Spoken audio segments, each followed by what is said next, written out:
Welcome, everyone. On today's episode of Lawyers with Game, we're talking with Bill Kerr from Kerr LLP about investing in video games and launching tokens on the blockchain. Please join us.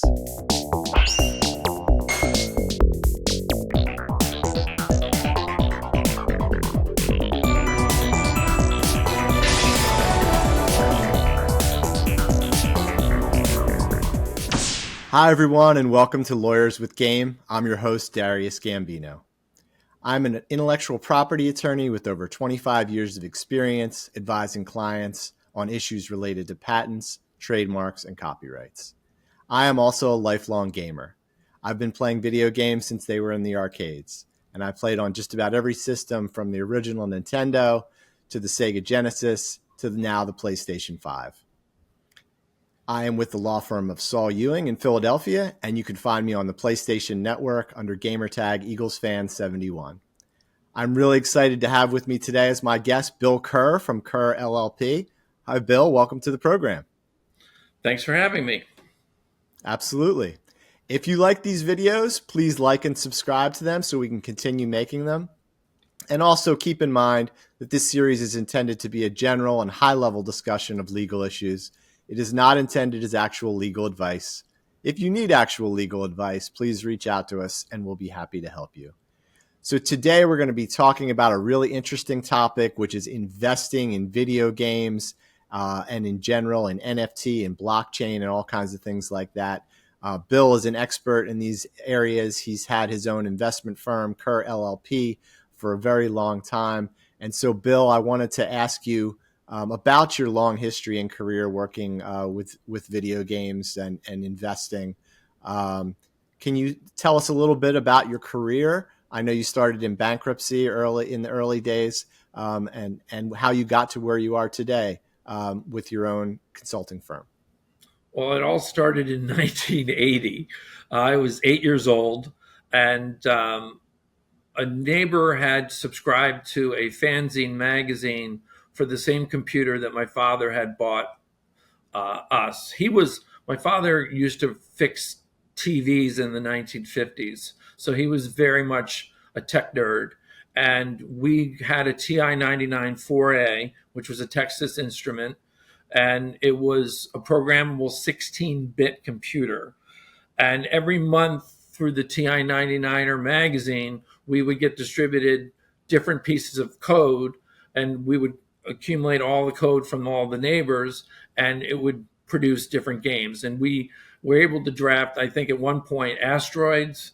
And I was also a big fan of the game Munchman, which was Pac-Man for the TI-99 4A. If you fast forward up until college, I went to Cornell and Penn for law school, and started my own firm after working at Ewing, Strauss, Hauer, and Feld in around 2002. At Ewing and then at Cadwalader, I was a litigation associate who also focused on some bankruptcy work. And a lot of it was just traditional litigation and bankruptcy. Ewing had just opened up a New York office, so I got pushed into a lot of New York commercial litigation and learning Siegel's, which is the hornbook on all things litigation. But over time, I started doing more and more litigation on corporate deals and got to know corporate deals from the exhibits to our motion papers, and eventually started getting hired to do corporate work itself. I remember those magazines. I mean, they had them for Apple and they had them for the C64, and they would have basically the code in there. And if you could, put it into your machine, you could make something run. So that brought back a lot of memories for you mentioning that. It was all in BASIC, and it was very arduous and time consuming, and you had to upload everything on a cassette tape.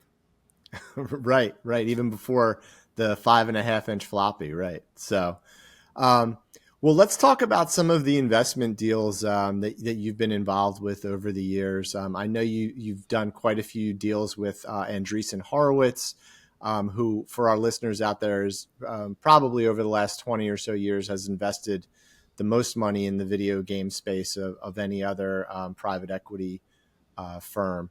Can you talk about some of the deals that kind of stuck out to you that you worked on over the years? There was one very big one.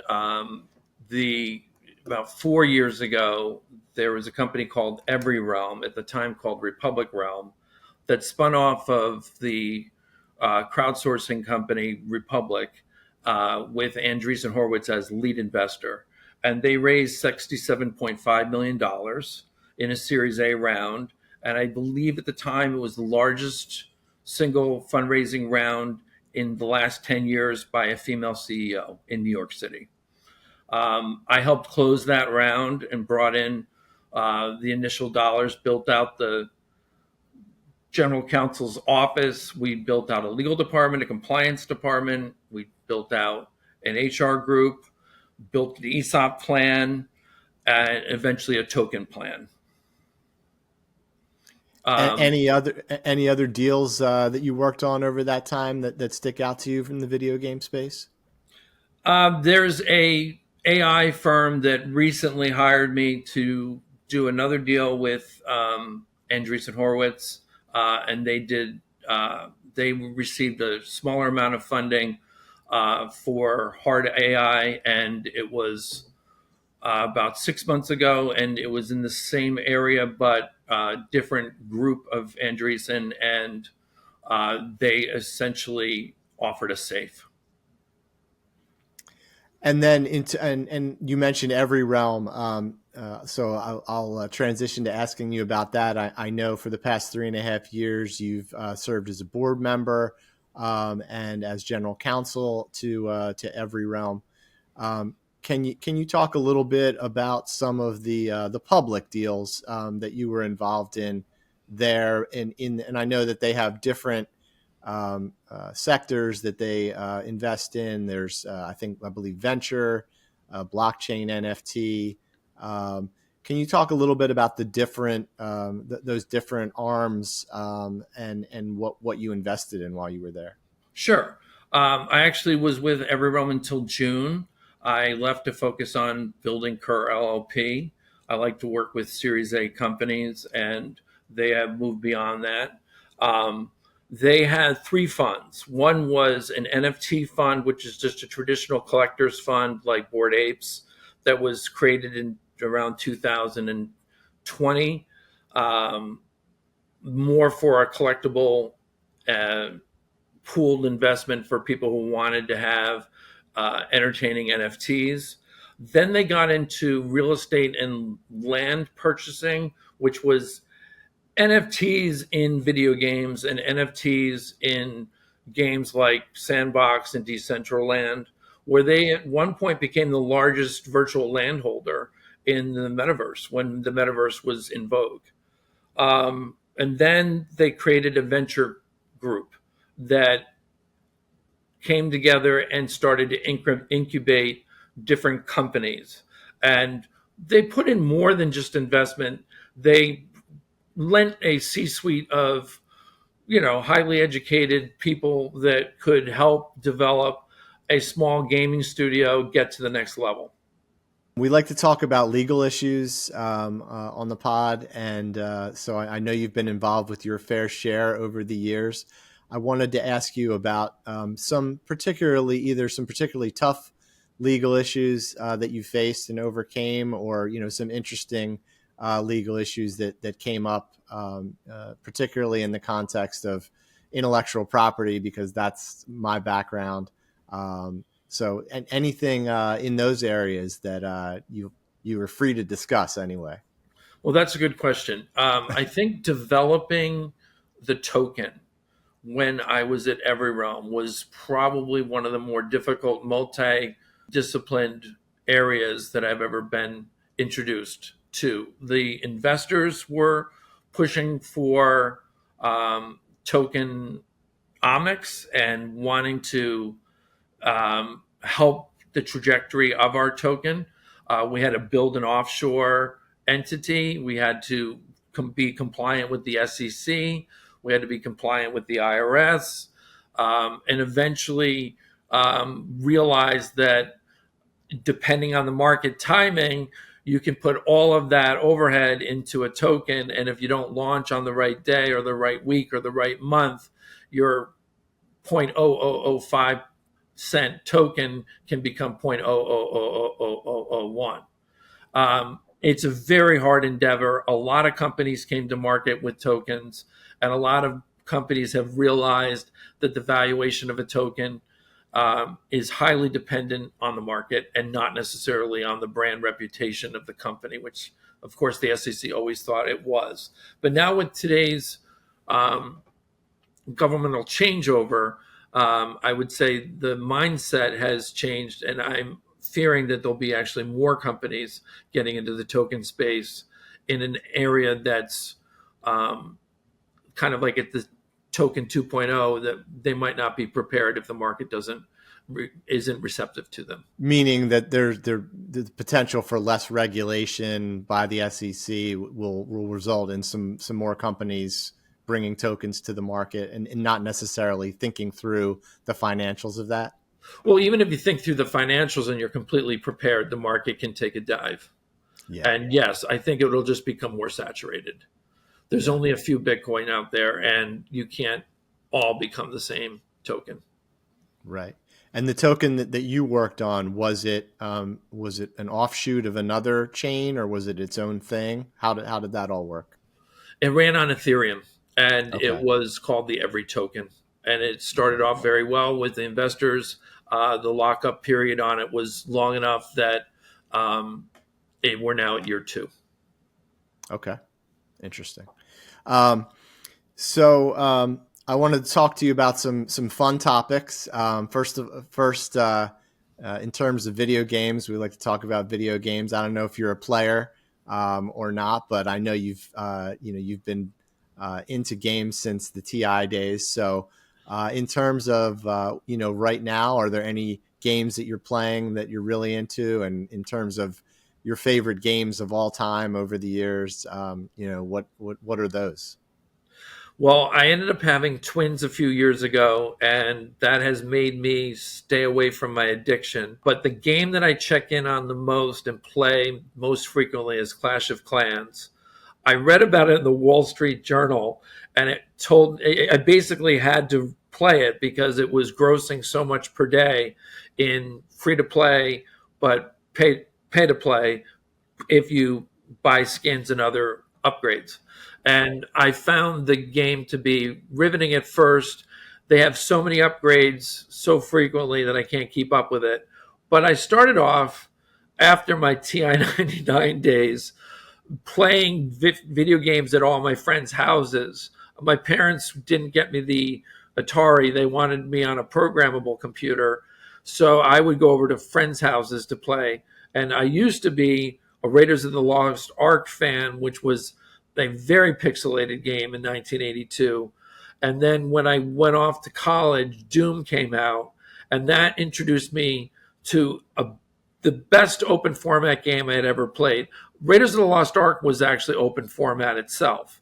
You didn't have to follow one screen after the next and get to the next level. You could choose your own adventure, essentially. And then fast forward about 6 or 7 years later, I stumbled on Grand Theft Auto, which blew my mind. That was Doom times 20. But now I've kind of recessed a little bit. I'm afraid of getting another PS. I had a PS2 at the time. I bought it just for the game. My wife threw that all out when we got married. And now I'd have to rebuild my arsenal if I wanted to be addicted again. But I do play Clash of Clans. Well, I have some bad news for you. You might have to rebuild the collection because one of the best games of last year on the PS5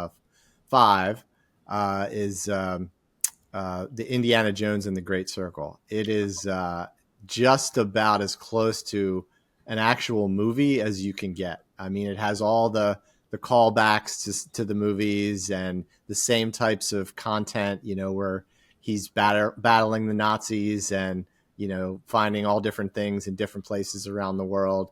I think you would really, really enjoy it. I'm only about, I don't know, let's say 20% of the way through it, and I've really been enjoying that one. Well, Raiders of the Lost Ark from 1982 on Atari was one of those games where you would spend all night playing it just to get to the really terrible iconographic, like they had an Ankh, and then you had to Yep. get to the Holy Grail. And looking back on it, there was really little plot line to it. I look forward to playing that. If you want to shoot me your info, I'll start playing that game. Yeah, absolutely, absolutely, and I definitely sympathize or empathize with what you were saying about how your parents didn't want you to just have a video game system. My dad was a math teacher. He was STEM before we had that word in our vocabulary, and so he was very into computers early on, and so like we didn't have the Atari 2600 at first. They kind of compromised with me, and we got an Atari computer, which had a keyboard, but it also had a cartridge slot, so you could play games on it. But I could also do my homework on it, and that was kind of our compromise back then. But other people in our neighborhood had, ColecoVision or Atari or even Intellivision back in those early days. So yeah, definitely Yeah, my the old joke from when I was a kid was, who had a better Christmas, you or your neighbor? And the neighbor who had all the Atari cartridges because their parents were going through a divorce. And I thought that was the best example of what was going on with my parents. They wanted me programming and they wanted me learning. We had a speech emulator. We had all this nerdy stuff. It was crazy. But I think you had the Atari 2600. yeah Sounds like. yeah Yeah. that computer. Yep. Yeah. Yep. So yeah, that was probably the first video game system that we had in our house, and then it just kind of went on from there to the next big Christmas item was the Nintendo Entertainment System and the robot that it came with and the I remember gun that. for Duck Hunt, all that I stuff. remember the first really good computer was the TI, and the TRS-80. Radio Shack had their own house brand. Yes, I And definitely remember that. and Yeah. there was a series of cartridges and tapes called the Scott Adams Adventure Series, which I think was the first open format game. It was a choose your own adventure using text prompting. And I looked up Scott Adams years ago, and he's alive and well, and he's still programming. Well, that was the same guy who wrote Hitchhiker's Guide to the Galaxy, right? Or no? Oh No, no, that's Douglas Adams. I'm trying. no, correct. I'm No, getting this those two is just a confused. guy who was doing it at his computer when he was in college. Ah, okay, yeah, I vaguely remember what you're talking about. But but yeah, no, those are all good times. Well, let's transition into our final question for you, which is, what's on the horizon throughout the rest of 2025 and into 2026 for you and Kerr LLP? Are there any deals that you're currently looking at that you can talk about? Tell us what's up for you in the coming month and year. I'm actually looking to work with any companies that are in the tech space that are doing a Series A or a Series B. I find that if you have outside counsel doing the closing of those transactions, there's a lot of work to be done internally. As that happens, everybody needs to be bumped up afterwards. The HR group has to be built. The wires have to come through. So we're currently meeting with and working with companies that are undergoing Series A. And there's a lot of AI companies right now that are coming out. And I think the New York Times had an article about hard tech today about it. There's a lot of AI companies in the space, and we're trying to figure out which ones are actually going to succeed and which ones are just joining on the merry trend that is AI. Yeah, that's certainly the technology of the moment, and everybody's looking to see where it's going to go next. So, well, thank you for coming on today, Bill. That's all the time we have for our episode. I want to let everyone out there know that if you have any questions about any of the topics we raised today on the podcast, you can drop them into the comments, and we'll do our best to answer them without providing any real legal advice, of course. Until next time, This is Lawyers with Game.